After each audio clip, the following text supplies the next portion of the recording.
Hello friend, good evening. Radhe Radhe भाई, कैसे हैं? तो राधे राधे अंकित भाई। Radhe Radhe Salu ji. Radhe Radhe Radhe Radhe. Good evening sir, good evening good evening good evening भाई, कैसे हैं? चलिए फटाफट से जुड़ जाइए क्लास में, है कि नहीं? उसके बाद स्टार्ट करेंगे हम लोग क्लास। तो हम लोग का क्लास ये अकबर और हुमायूं काल में ख़त्म हो चुका था। पिछले क्लास में हम लोग अकबर और हुमायूं को देखे थे कि अकबर और हुमायूं का जिसमें शासन चल रहा था उसमें झारखंड का क्या हस्तक्षेप रहा, है ना? तो उस समय तो कुछ ऐसा नहीं रहा था।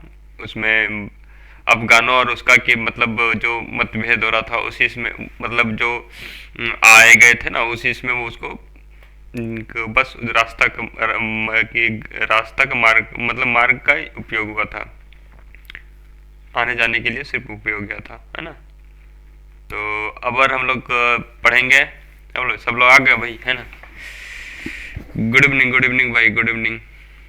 Rahul ji good evening, good evening. तो चलिए बिना देरी स्टार्ट करते हैं हम लोग, है ना? और जो के लेट से आ रहे हैं तो वो शुरू से क्लास देखें। और कैसा लगता है क्लास आप लोग कमेंट में जरूर बताइएगा, है ना? तो चलिए स्टार्ट करते हैं।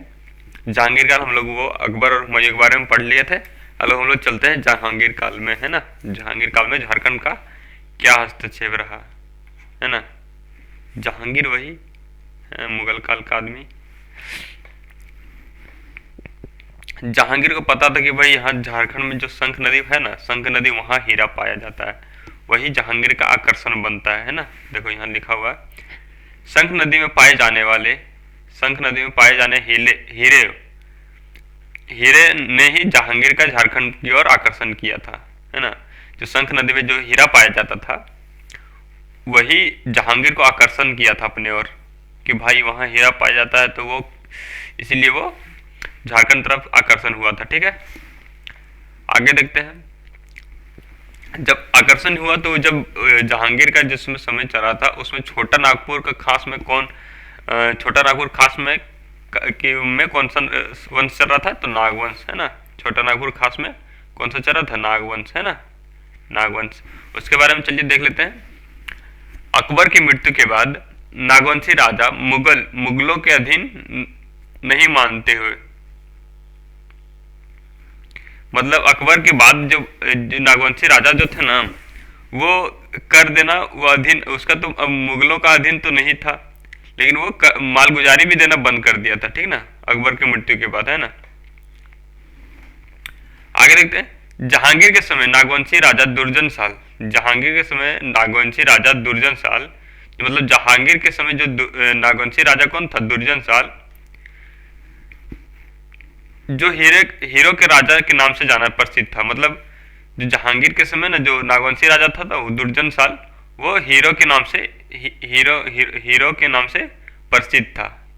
हीरो हीरो हीरो नहीं, हीरा हीरा, है ना? इसको हीरो हीरो एक ही जैसा लग रहा है, तो हीरो के नाम से वो प्रसिद्ध था। क्योंकि भाई ना जो दुर्जन साल था ना उसको हीरो का परख बहुत बढ़िया था, है ना? आगे देखते हैं। छोटा नागपुर के खास छोटा नागपुर खास को फिर अपने अधीन करने के लिए जहांगीर ने, मतलब जैसे तो कि अकबर और हुमायूं काल में तो वो थी, अधीन तो नहीं था वो ये नागवंशी राजा। तो वो जब जहांगीर का शासन चल रहा था तो उसको छोटा नागपुर में फिर अधीन करने के लिए, जहांगीर उसको फिर अधीन करने के लिए जहांगीर ने 1612 ईस्वी में, 1612 में जफर खां को बिहार का सूबेदार बनाता है, ठीक ना? कि वो फिर से मतलब झारखंड का अपने अधीन करे और वहां से मतलब ये मालगुजारी सब लाके ठीक करे, है ना?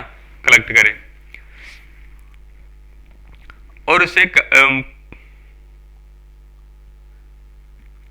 उसे कोकरा हीरे के खान पर अधिकार करने की आदेश दिया जाता है। मतलब जो वहाँ कोकरा जो है ना, कोकरा, ये भाई क्या है, कोकरा का जो खान है, कोकरा का जो हीरो का खान है, उसमें अपना अधिकार जमाने के लिए बोलता है ना।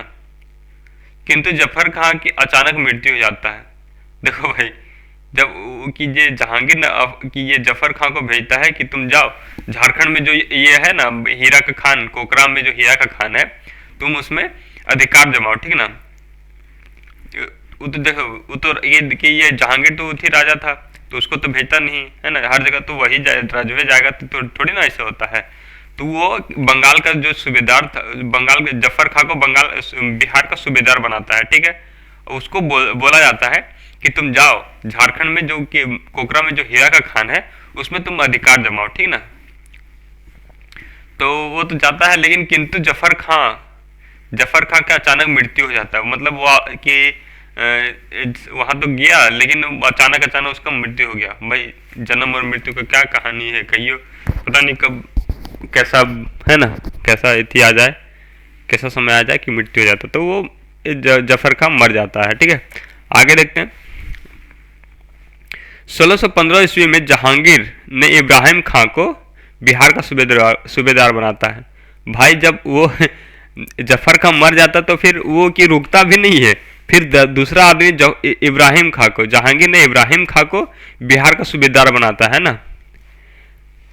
जफर खां मर जाता है, उसके बाद जब जहांगीर है फिर एक और की बनाता सूबेदार, बिहार का सूबेदार बनाता है, किसको? इब्राहिम खां को, है ना। इब्राहिम खां को बनाता है और उसे भी वही आदेश देता है कि तुम भी जाओ, तुम भी वो हीरा का खान में कि अपना अधिकार जमाओ, ठीक है। आगे देखते हैं। इब्राहिम खान ने कोकरा क्षेत्र पर आक्रमण कर सभी हीरो को कब्जा कर लेता है। ये है इब्राहिम खान जो है ना, ये कोकरा पर आक्रमण करता है और सब हीरो का खान को कब्जा कर लेता है और दुर्जन शाह को बंदी बना के 23 हाथियों के सहित दिल्ली ले गया। जो दुर्जन साल था, यहाँ के नागवंशी राजा दुर्जन साल, उसको ये कोकरा में ये आक्रमण करता है और वो आक्रमण करके वो सारा जो हीरा था उसको कब्जा कर लेता है। फिर और जो दुर्जन साल का नागवंशी राजा, उसको वो बंदी बनाकर कहाँ ले जाता है? दिल्ली ले जाता है। किसे? दुर्जन साल और 23 हाथियों के सहित, है ना। कहाँ ले जाता है? दिल्ली ले जाता है। दिल्ली में ना था जहांगीर, वही ना रहता था दिल्ली में ना, तो वहां पे ले जाता है। मुगल बादशाह ने दुर्जन साल को 12 वर्ष तक ग्वालियर के किले में कैद रखा। मुगल बादशाह जो थे जहांगीर थे, वो दुर्जन साल को ना 12 साल वो कहाँ रखता है? ग्वालियर के किला में, है ना। वहाँ जेल होता था, ग्वालियर का किला, वो जेल है, वही उसमें कैद रखता है। किसको? दुर्जन साल को। कितने साल के लिए? 12 साल के लिए, है ना। 1615 से 1627 ईस्वी तक, है ना।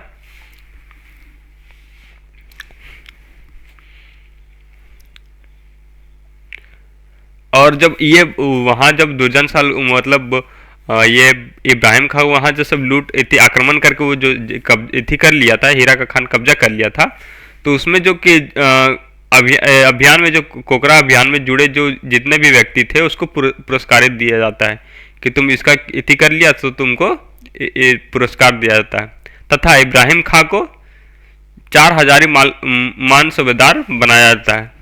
4000 मान सूबेदार मतलब चार जगह का मान सूबेदार बनाया गया और उसे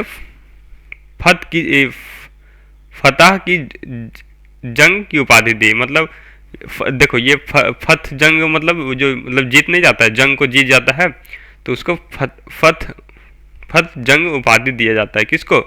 इब्राहिम खां को, ठीक है, समझ गए। आगे चलते हैं। शंख नदी में पाए जाने वाले हीरे का वर्णन स्वयं जहांगीर, जो शंख नदी में जो हीरा पाया जाता है ना, शंख नदी में जो हीरा पाया जाता है उसका वर्णन जहांगीर ने अपने आत्मकथा तुजुक ए जहांगीरी में किया है। मतलब जो शंख नदी में जो हीरा पाया जाता है वो खुद जहांगीर ने अपने आत्मकथा, जहांगीर का आत्मकथा कौन है भाई? तुजुक ए जहांगीरी, जो अपने की बाइबल जो लिखा था, जहांगीर लिखा था, खुद का अपना आत्मकथा बाइबल लिखा था, वो तुजुक ए जहांगीरी में उसका वर्णन मिलता है। किसका? शंख नदी में जो हीरा मिलता है ना, हीरा मिलता है, ठीक है, उसका वर्णन कहाँ मिलता है? तुजुक ए जहांगीरी में, जहांगीर का अपना आत्मकथा में, ठीक है। शंख नदी से प्राप्त एक बैंगनी हीरा की शुद्धि की पहचान के लिए दुर्जन साल को आमंत्रित किया जाता है। देखो भाई, जो दुर्जन साल था ना, वो देखो हीरा का उधर नागवंशी राजा तो उधर कोकराम में वो तो हीरा से अड़ के था, तो वो हीरा का परख भी रखता था। दुर्जन साल था, जो दुर्जन साल है वो मतलब हीरा का परखने के लिए मतलब जानता था, ठीक ना, मतलब अच्छा, इसलिए हीरो का राजा बोला जाता था इसको, कि इसको दुर्जन साल को, ठीक ना, मतलब इसको परख कि हीरो का परख अच्छा से था, है ना। तो उसको मतलब इसको ये जहांगीर को पता चला कि भाई ये दुर्जन साल जो हीरो का परख उसको ज़्यादा है, अच्छा है, तो जो शंख नदी में जो प्राप्त जो बैंगनी हीरा मिलता है उसको परखने के लिए दुर्जन साल को आमंत्रित किया जाता है ना। दुर्जन साल के हीरो को परखने की क्षमता को प्रभावित होकर जहांगीर ने उसे शाह की उपाधि दे दी और कैद से मुक्त कर दिया। उसको मतलब शाहबाशी देता है और वो कैद मतलब वहां से ग्वालियर के किले से उसको मुक्त कर देता है, उसका राज वापस कर दिया, है ना। मतलब उसको कि जो हीरा का पहचान कर लिया वो अच्छा हीरा था, तो वो शाह का उपाधि देता है पहला, और उसे ग्वालियर के किले से कैद मुक्त कर देता है और उसे अपना राज को वापस दे दिया जाता है। उसका राज जो था, जो जफर खान ने लूट थी किया था, आक्रमण से ले लिया था, उसको वापस कर दिया जाता है। हाँ, वापस कर दिया तो भाई तो ऐसे थोड़ी वापस कर देगा उसको। 6,000 रुपया थी ये सालाना इसको कर देने के लिए स्वीकार कर। दुर्जन शाह ने इसके पश्चात मुगल बादशाह को 6,000 रुपये देने का स्वीकार करता है। मतलब वही कि 6,000 तुम देना, वही क्या बोल सकते हो उसको,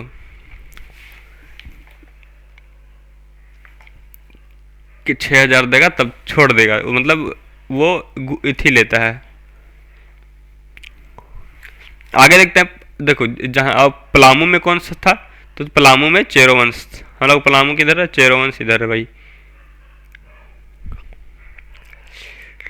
तो इधर गढ़वा हो गया, इधर पलामू हो गया ना। तो पलामू का चेरो वंश के बारे में देखते हैं। जहांगीर के समय चेरो राजा अनंत राय, जहांगीर के समय चेरो राजा कौन था, अनंत राय था। कौन था, अनंत राय, है ना, जो भागवत राय का उत्तराधिकारी था। भाई ये क्या हुआ, रात में वीडियो शूट करने के बाद ना यही होता है भाई, क्या करें, शांत ही नहीं होगा। तो भाई चलिए स्टार्ट, छोड़ो इस सबको इग्नोर करो। तो कहाँ थे हम लोग, जहांगीर के समय चेरो राजा अनंत राय, जो भागवत राय का उत्तराधिकारी था। भागवत राय का उत्तराधिकारी था कौन, अनंत राय, ठीक है। जहांगीर के समय चेरो वंश में, है ना। तो अनंत राय के हमेशा मुगलों का घोर विरोधी था। मतलब जो अनंत राय था ना, वो मुगलों का घोर विरोधी था। मतलब मुगल सरकार को, उसको मुगल शासक को वो पसंद नहीं करता था, मतलब पूरा विरोध करता था, है ना, कौन, अनंत राय, है ना। आगे देखते हैं, जहांगीर ने 1607 ईस्वी में अफजल खां को, जहांगीर ने 1607 ईस्वी को अफजल खां को अब्दुल फजल का पुत्र को बिहार का सूबेदार बनाता है ना। जहांगीर 1607 ईस्वी में अफजल खां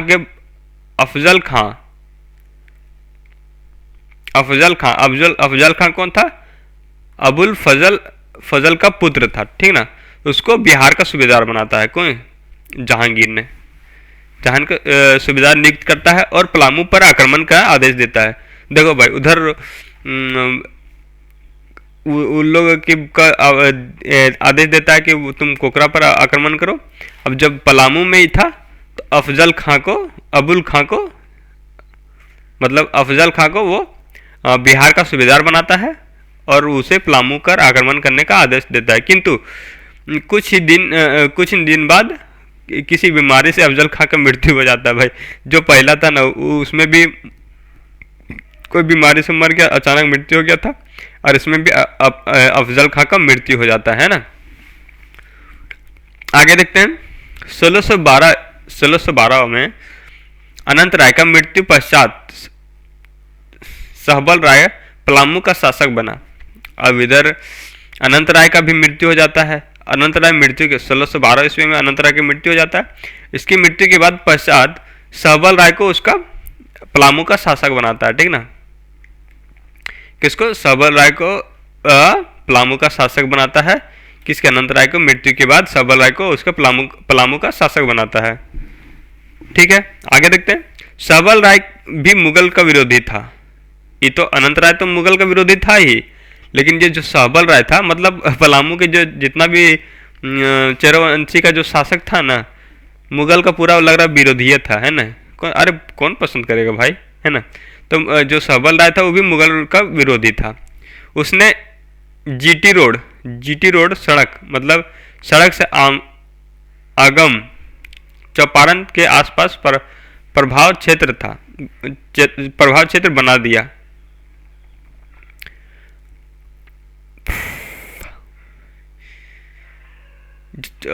चौपारण में जो अफवाह थी प्रवाह क्षेत्र बना देता है, मतलब वो जो सबर आया था ना, जो जीटी रोड यहाँ पे है सड़क के आग में चौपारण में, वहाँ पे वो अपना जमाव बना देता है, ठीक है। चौपारण के जीटी रोड में वह मुगल काफिलों को लूटने लगे, जिसका पश्चात जहांगीर को मुगलों का अधिकार सबर राय को पकड़ने का आदेश देता है। मतलब जो ये था ना सहबर राय जो था ना, तो उस ये तो चौपारण में अपना अड्डा जमा लेता है। तो जितना भी मुगल समुदाय की मुगल लोग का जो काफिला की जो जाता था, मतलब जो भी सामान उमान जाता था, उसको ना लूटपाट करने का काम करने लगता है। कौन कौन करने लगता है? सहबर राय, ठीक है, सहबर राय, ठीक है। तो जहांगीर ये सब ने परेशान हो जाता है, सहबर राय को पकड़ने के लिए वो आदेश दे देता है ना। कौन? जहांगीर ने। आगे देखते हैं भाई। मुगल के अधिकारी सहबल राय, मुगल अधिकारी सहबल राय को पकड़कर दिल्ली ले आया जाता है। इसको जब भेज दिया, जब लूटपाट करने लगा, तो कि भाई इधर जहांगीर भी शांत नहीं रहा। मुगल अधिकारी था, मुगल अधिकारी जो बनाया गया था, जो बिहार का जो सूबेदार बनाया गया था, अबुल खा का जो पुत्र था, उसको पकड़ करके वो सबर राय को पकड़ करके कहाँ ले जाता है? दिल्ली ले जाता है। दिल्ली ले गया और जहांगीर के सामने प्रस्तुत कर देता है। वही ना होता है कि पकड़ के ले गया और वहाँ राजा के पास सामने प्रस्तुत कर देता है, भाई लीजिए, यही है कैदी मुजरिम, है ना, यही चोरी चपारी करता था। तो आगे देखते हैं। वहाँ पकड़ के ले जाता है इसको, किसको? सहबर राय को, ठीक है। अब सहबर राय शरीर से एक हष्टपुष्ट आदमी था, मतलब जो सहबर राय था ना, मतलब कि हैवी बॉडी बिल्डर वाला था, आदमी था, हष्टपुष्ट आदमी था। सहबर जो एक हष्टपुष्ट व्यक्ति था, ठीक है। अब देखो क्या करता है, देखो जो ये सब जो जहांगीर था ना, वो सब अपना मनोरंजन के लिए जहांगीर को वो लड़ा देता है बाघ से। देखो यहाँ देखो, मनोरंजन के स्वरूप एक बार जहांगीर ने सहबर राय को बाघों से निहस्त लड़ने को कहा, है ना। इस दृढ़ युद्ध में सहबर राय का मृत्यु हो जाता है। भाई जब देखो तुम कि मान लो कोई जानवर से रहे कि तुमको लड़ने के लिए बोल दिया, तो ठीक है, तो लड़ने के लिए दिया तो उसमें कुछ औजार देगा तब तुम। लेकिन ये लोग मनोरंजन के लिए क्या किया कि सहबर राय को ना, जो मतलब वहाँ के जो राज्यसभा में, मतलब जो थी था जहांगीर का जो थी सभा था, उसमें से क्या किया था, जो सहबर राय को था ना, तो वो बाघ से लड़ने के लिए उसको निहत्थे भेज देता है। वो हष्टपुष्ट था तो उसको निहत्थे भेज देता है बाघ से लड़ने के लिए। बताओ बाघ से कोई बिना की थी औजार से कोई लड़ पाएगा? नहीं लड़ पाता है। तो वहाँ की सहबर राय का आपका मृत्यु हो जाता है, ठीक है, मृत्यु हो जाता है। अपने राजा की मृत्यु खबर सुनकर चेरो चुगलों अब वो जब मतलब ये सहबर राय का जो मृत्यु सुनता है वो अपने राजा का, वहाँ चेरोवंश में, मतलब चेरोवंश का जो एरिया था, वहाँ का जो थी जनता लोग था, है ना, प्रजा लोग, तो वो कि सहबर राय का जो मृत्यु के बाद सुनता है, खबर सुनता है, तो मुगलों का सीमावर्ती राज्यों का उत्पात मचाने लगता है। मतलब ये और क्रोधित हो जाता है कि तुम भाई तो एक को तो पहले तो मेरा राजा को पकड़ के ले गया और फिर उसको कि तुम लड़ा देता है और उसका मृत्यु हो गया। तो फिर उन लोग ना जो उत्पाद मचाने लगता है ना, चेरो वंश के जो थी जनता लोग थे, प्रजा लोग था, है ना, तो वो कहाँ की थी, वो कहाँ थी, ये उत्पाद मचाने लगता है। ठीक है,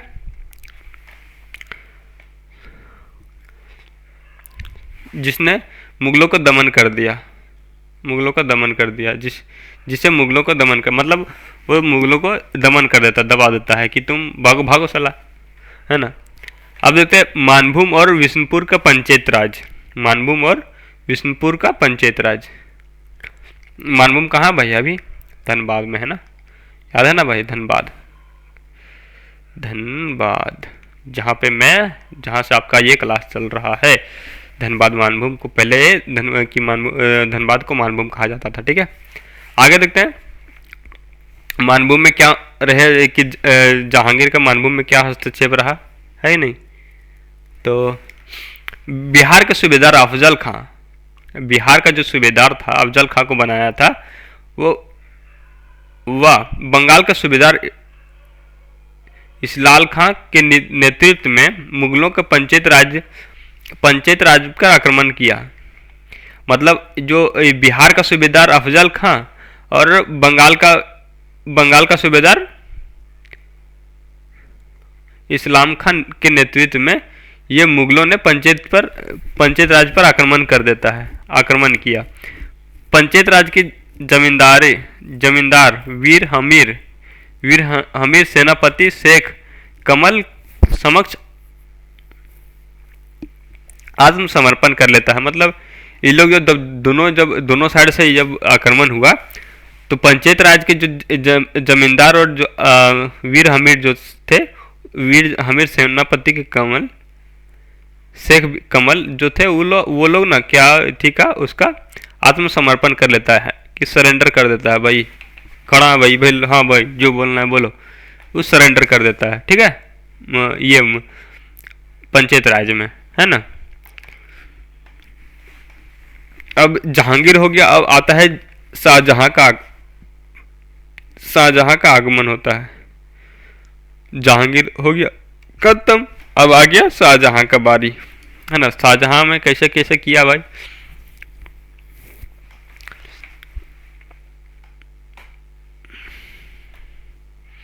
जहांगीर की बेगम नूरजहां जहांगीर की बेगम नूरजहां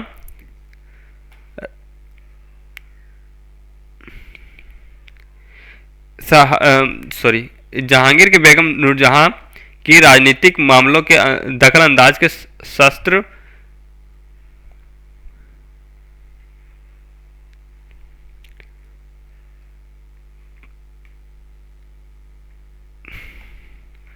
क्या हुआ? हाँ, जहांगीर के बेगम नूरजहां राजनीतिक मामलों में दखलअंदाज के शस्त्र खुर्रम दक्षिण को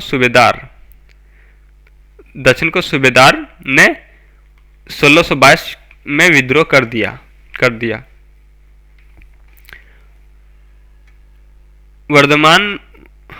वर्धमान होता हुआ झारखंड में राजमहल पहुंचा। जो ये विद्रोह कर देता है कौन? ये आपका विद्रोह कर देता है जो इसमें वर्धमान होते हुए ये झारखंड का राजमहल पहुंचता है। ठीक है, राजमहल के खुर्रम का सामना बंगाल के सूबेदार इब्राहिम खां से होता है। जो इन लोग यहाँ नूरजहां वो यहाँ विरोध कर देता है। इसको विरोध करने के बाद फिर यहाँ पे ये सूबेदार किसे, बंगाल का जो सूबेदार था इब्राहिम खां, उससे उसका सामना होता है। ठीक ना, इब्राहिम खां को मार कर राजमहल पर अधिकार कर लेता है ना। जहांगीर से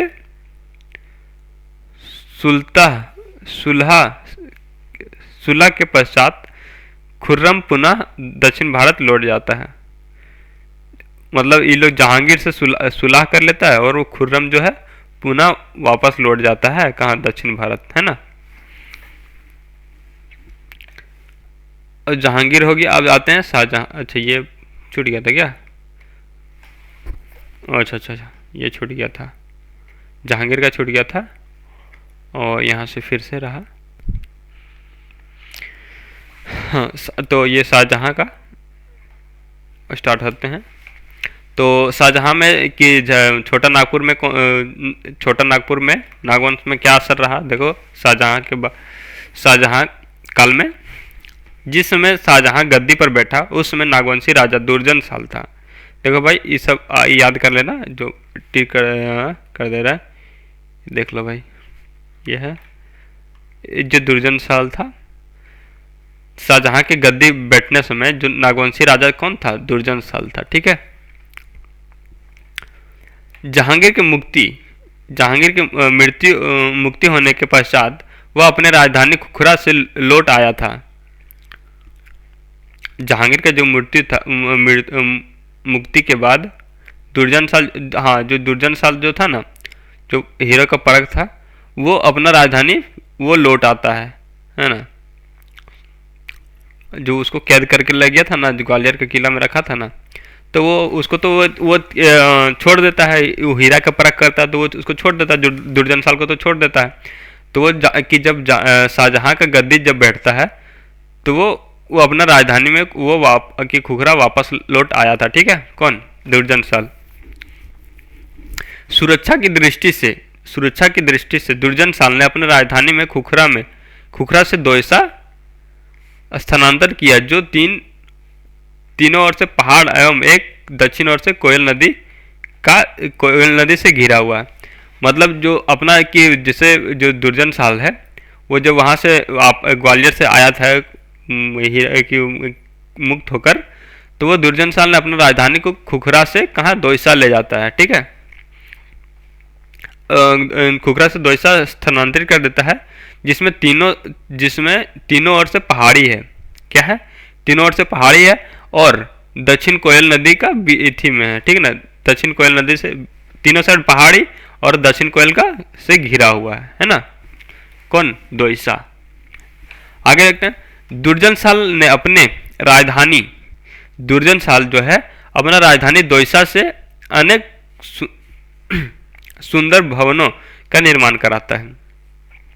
जब वो दुर्जन साल है, वो खुखरा से दोयसा कर दिया था, तो अपने राजधानी में दोयसा में वो अनेक सुंदर भवनों का निर्माण कराता है। कौन? दुर्जन साल, है ना। निर्माण करवाया, जिसमें नवरत्नगढ़ नामक भवन सर्वोच्च लोकप्रिय है। जो नवरत्नगढ़ का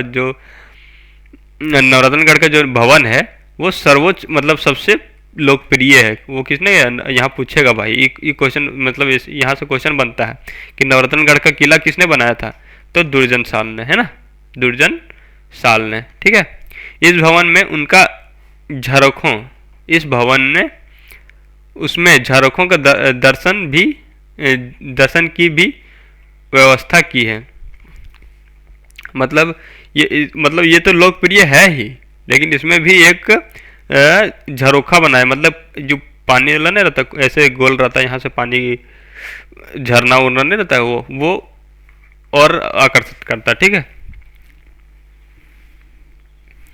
दोयसा के भवनों का मुगल संस्थापक काल। दोयसा के भवनों में मुगल स्थापत्य कला का खास प्रभाव था। दोयसा लगभग 100 वर्ष की राजधानी रहा। मतलब जो दोयसा था ना मुगल स्थापक काल में, वो दोयसा जो लगभग कितना 100 साल का रहा, 100 साल का वहाँ राजधानी बना रहा, है ना। दोयसा जो था वो 100 साल का राजधानी बना रहा। ठीक है।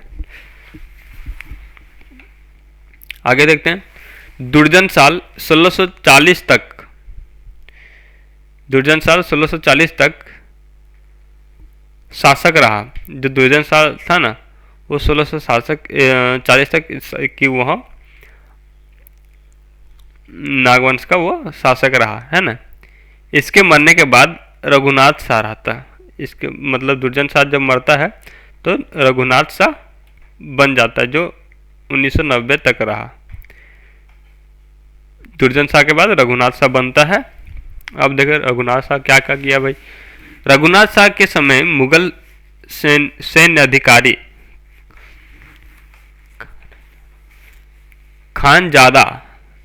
खानजादा ने नागवंशी राज पर आक्रमण किया, जिसके बाद रघुनाथ एक मामूली रकम कर के रूप में देने के लिए राजी हो गया।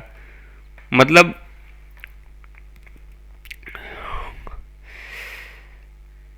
रघुनाथ शाह के जो समय जो मुगल सैनिक था वो नागवंशी पर वो ना इथी कर लेता है, आक्रमण कर देता है। जिसके बाद जो रघुनाथ शाह है वो एक मामूली रकम में मान जाता है कि भाई हमको लड़ाई वड़ा नहीं करना है, तुम कि कोई रकम ले लो, उससे तुम रकम दे के वो राजी हो जाता है रकम देने के लिए। ठीक है, अब देखते हैं पलामू का चेरो वंश किसमें, शाहजहां में, शाहजहां काल में, है ना। शाहजहां काल में अभी पढ़ रहे हैं ना हम लोग। तो पलामू में शाहजहां काल में क्या हुआ था, पलामू के चेरो वंश में।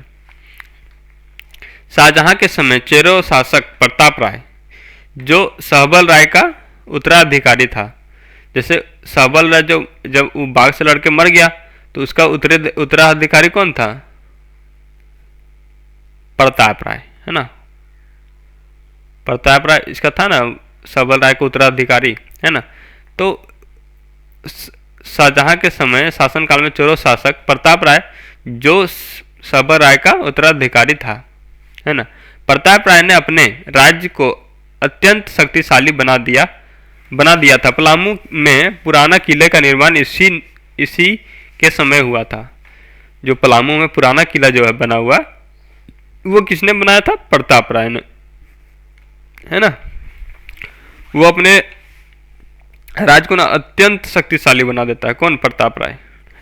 ठीक है, आगे देखते हैं 1632 ईस्वी में बिहार का सूबेदार अब्दुल खां 1632 में अब्दुल खां पलामू के जागीरदारी मिल और उसे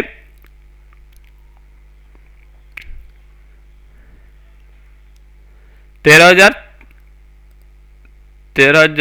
तरीके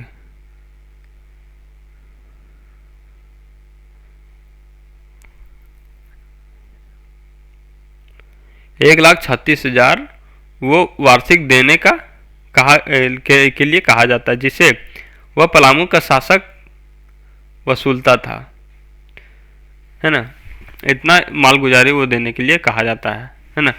पलामू राजा प्रताप राय ने देने से इनकार कर दिया। भाई इतना रकम कौन दे पाएगा, वो भी उस समय, है ना। तो वो मना कर देता है, कौन, प्रताप राय मना कर देता है ना, देने से इनकार कर देता है।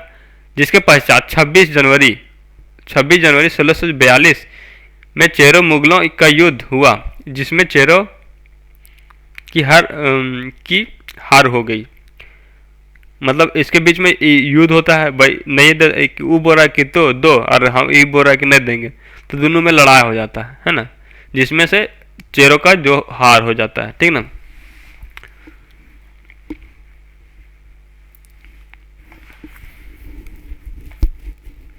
प्रताप राय की रिहाई इस शर्त पर हुई कि वह वार्षिक कर देने के लिए तैयार हो, और रिहाई के बाद उसने 80,000 का रकम भी भेंट किया। मतलब वो स्वीकार कर कि वो उसको वो प्रताप राय को रिहाई कर देता, लेकिन वो उसको वार्षिक कर देना पड़ेगा, ठीक ना, देने के लिए तैयार हो। और वो 80,000 रकम भेंट में देता है ना, कि तुम 80,000 दो, उसके बाद तुमको छोड़ देंगे और तुम प्रतिवर्ष हमको कर देना पड़ेगा, ठीक है। शाहजहां ने इत्तिकाद खां को बिहार का सूबेदार बनाया तथा पलामू के शासक पर कार्रवाई करने का आदेश दिया। चूंकि प्रताप राय पिछले साल का कर नहीं भरा था, है ना भाई, 80,000 दिया था तुरंत, फिर वो इतनी मांग रहा तो कहां से दे पाएगा।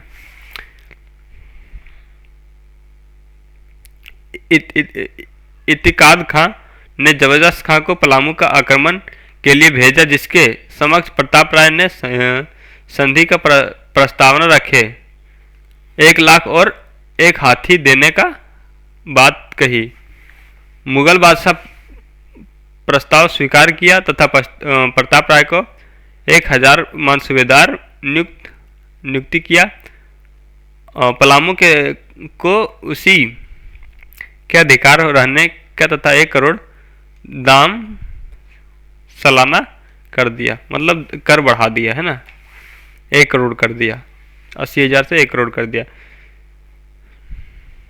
इस समझौता के बाद इस समझौता के बदले शाहजहां ने जबरदस्त खां को 2000 मनसूबेदार नियुक्त किया। ठीक है। बीच में चेरो राज घरानों के अतः आंतरिक कला हुआ, जिसमें प्रताप राय को बंदी बनाकर तेज सिंह शासक बन गया, है ना। मतलब इन लोग का जो थी प्रताप राय जो आंतरिक कला, मतलब घर में ही झगड़ा उड़ा हुआ होगा तो उसको प्रताप राय को ना वो थी बंदी बनवा देता है। ठीक है। और बंदी बनवाकर वो तेज सिंह वो वहाँ का शासक बन जाता है ना। लेकिन प्रताप राय पुनः उसे अपदस्थ कर राजा बना। शाहजहां काल में अंतिम समय मेदिनी राय पलामू के चेरो राजा बने, है ना। अंतिम राजा कौन बना? मेदिनी राय। सिंहभूम के सिंहवन शासकों का सालाना कर मुगलों और उड़ीसा को सूबेदार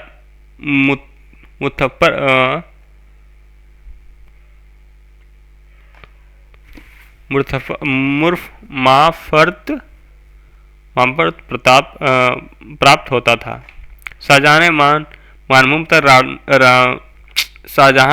ने मानभूम तथा रामगढ़ पर भी अपना प्रभाव स्थापित किया। शाहजहां के समय 1639 में बंगाल की राजधानी राजमहल थी। राजधानी कहाँ? राजमहल था, जो बाद में इसे ढाका स्थानांतरित कर दिया। राजमहल का सिर्फ एक सही टकसाल रह गया, है ना। मतलब 1600 शाहजहां के समय 1639 में बंगाल की राजधानी जो था वहाँ राजमहल था, उसको स्थानांतरित करके ढाका कर देता है और सिर्फ वहाँ पे राजमहल में टकसाल बचता है ना। अब आते हैं भाई, देखो महत्वपूर्ण क्वेश्चन, है ना। लोग पढ़ लिए, कितना आप लोग को कैसा समझ में आया आप लोग कमेंट करिएगा। और अभी हम लोग चलेंगे, ये करते हैं हम लोग क्वेश्चन देख लेते हैं कि आप लोग कितना क्लियर हुआ। बिहार का किस मुगल सूबेदार दुर्जन शाह को बंदी बनाया था? तो बिहार का मुगल सूबेदार कौन था जो दुर्जन शाह को बंदी बनाया था? जफर खां, इब्राहिम खां, अफजल खां, अब्दुल खां। तो कौन था भाई? तो इब्राहिम खां जो दुर्जन शाह को बंदी बनाता है ना, इब्राहिम खां दुर्जन शाह को बंदी बनाकर वो कहाँ ले जाता है? ग्वालियर का किला, है ना। आगे देखते हैं अगला क्वेश्चन। कौन सा नागवंशी राजा हीरो का राजा के नाम से प्रसिद्ध था? तो दुर्जन शाह, रघुनाथ शाह, प्रताप राय और यदुनाथ शाह। तो इसका आंसर कौन सा हो जाएगा? तो दुर्जन शाह जो मतलब हीरो का परख उसको हीरो का परख अधिक था, ठीक ना। तो वही हीरो का परख होने के कारण उसे फिर वो क्या थी, नीला हीरा का जो परखता है और उसको वो आज़ाद कर देता है ना। आगे देखते किस चेरो राजा की मृत्यु बाघ से लड़ने पे हो गया था? तो किसे हो जाता है? सहबल राय। देखो इसको याद रखने के लिए, देखो ये सहबल राजा ना हष्ट पुष्ट था, है ना। तो सह मतलब पूरा बल था उसको, बल सहबल अथा बल, है ना। तो सहबल किसे था? मृत्यु किसे होता? बाघ से लड़ने से हो गया था। किसका? सहबल राय का, है ना। इसका आंसर गा हो जाएगा। आगे देखते हैं दोसा में नवरत्नगढ़ का नामक राजप्रसाद का निर्माण किसने करवाया था? जो दोसा में नवरत्नगढ़ का जो ये थी राजप्रसाद था, उस किसने करवाया था? तो इसका आंसर हो जाएगा दुर्जन शाह, है ना। अब चौथा पांचवा क्वेश्चन देखते हैं, निम्नलिखित में कौन सा कथन गलत है? तो देखते हैं, जहांगीर ने इब्राहिम खां को फतेह की जगह उपाधि दी थी। भाई ये सही है, ये भी सही है। जहांगीर ने ही दुर्जन शाह की उपाधि दी थी, ये भी सही है भाई, है ना। दुर्जन शाह के 15 साल बाद, 15 साल नहीं 22 साल में ग्वालियर के किले से वो कैद से मुक्त किया था, है ना। किसे? दुर्जन शाह को, जो कितना 22 साल में मुक्त किया था, ठीक है। दुर्जन शाह की हीरो की परखने की कला के जहांगीर ने प्रभावित हुआ, ये ना सही है। गलत कथन कौन हो जाएगा? हम लोग का ग हो जाएगा, राइट आंसर ग हो जाएगा, ठीक है। अगला देखते हैं, दुर्जन शाह के पश्चात नागवंशी शासक कौन था, कौन बना? दुर्जन शाह के बाद नागवंशी शासक कौन बनता है? तो कौन बनता है? रघुनाथ शाह बनता है। दुर्जन शाह के बाद कौन बनता है? रघुनाथ शाह बनता है, ठीक है। अगला क्वेश्चन हम लोग देखते हैं, पलामू के पुराने किला के निर्माण किस चेरो राजा के शासन काल समय में हुआ? पलामू का जो पुराना किला है उसका निर्माण किस चेरो राजा के शासन काल में हुआ था? किसके शासन काल में हुआ था हम लोग भाई? तो इसका हो जाएगा प्रताप राय, है ना। प्रताप राय के काल में हुआ था पुराना किला का निर्माण, है ना। बिहार के किस सूबेदार को पलामू का जागीरदारी के बदले 1,36,000 देने का तय किया था? तो इसका कौन सा हो जाएगा बताइए? जबरदस्त खां, अब्दुल खां, इब्राहिम खां, जफर। तो जफर खां, तो इसका राइट आंसर हो जाएगा खा, है ना। चेरो शासक प्रताप राय मुगल के साथ समझौता की सूबेदार ने करवाया था। जो चेरो शासक का प्रताप राय के साथ समझौता का सूबेदार करवाया था, किसने कराया था भाई? तो आपका ये जबरदस्त खान ने करवाया था, है ना। आगे देखते हैं, प्रताप राय ने अपनी रिहाई के बाद अब्दुल खां को कितने रुपए का भेंट दिया था? तो भाई इसमें हो जाएगा 80,000 का भेंट देता है, ठीक है। तो भाई ये हो गया हम लोग का, यहाँ पे आंसर है, ठीक है। ये हम लोग का हो गया क्लास खत्म। कैसा लगा आप लोगों को क्लास? आप लोग कमेंट करके बताइए, और आप लोग जब कमेंट करिए और सब्सक्राइब करिए और शेयर भी करिए अपने दोस्तों के साथ जो झारखंड एग्जाम का तैयारी करता हो, जो एक्साइज कांस्टेबल। अभी तो ये कक्षपाल का भर्ती निकल गया है, तो आप लोग उसमें 9 तारीख से आपका फॉर्म भराने वाला है, तो आप लोग जल्दी से भरिएगा, है ना। 9 तारीख से आज हो गया, कितना तारीख हो गया? आज 8 तारीख हो गया, है ना। 8 तारीख हम लोग अभी 12 बजे की, ये 7 तारीख था, लेकिन हम लोग 12 बजे के बाद मैं वीडियो शूट कर रहा हूँ, तो अभी 8 तारीख हो गया है। तो भाई कल नहीं, कल 9 तारीख है, कल से 9 तारीख कक्षपाल का ये फॉर्म भराएगा, तो आप लोग भरिएगा। हम लोग कक्षपाल का हम वीडियो भी बना देंगे कि कैसे फॉर्म भरना है। तो मिलते हैं नेक्स्ट वीडियो में। राधे राधे, बाय सभी को, शुभ रात्रि, है ना। गुड नाइट भाई लोग, गुड नाइट सबको, शुभ रात्रि, बाय बाय बाय बाय। चलो क्लास को ऑफ करते हैं, बाय।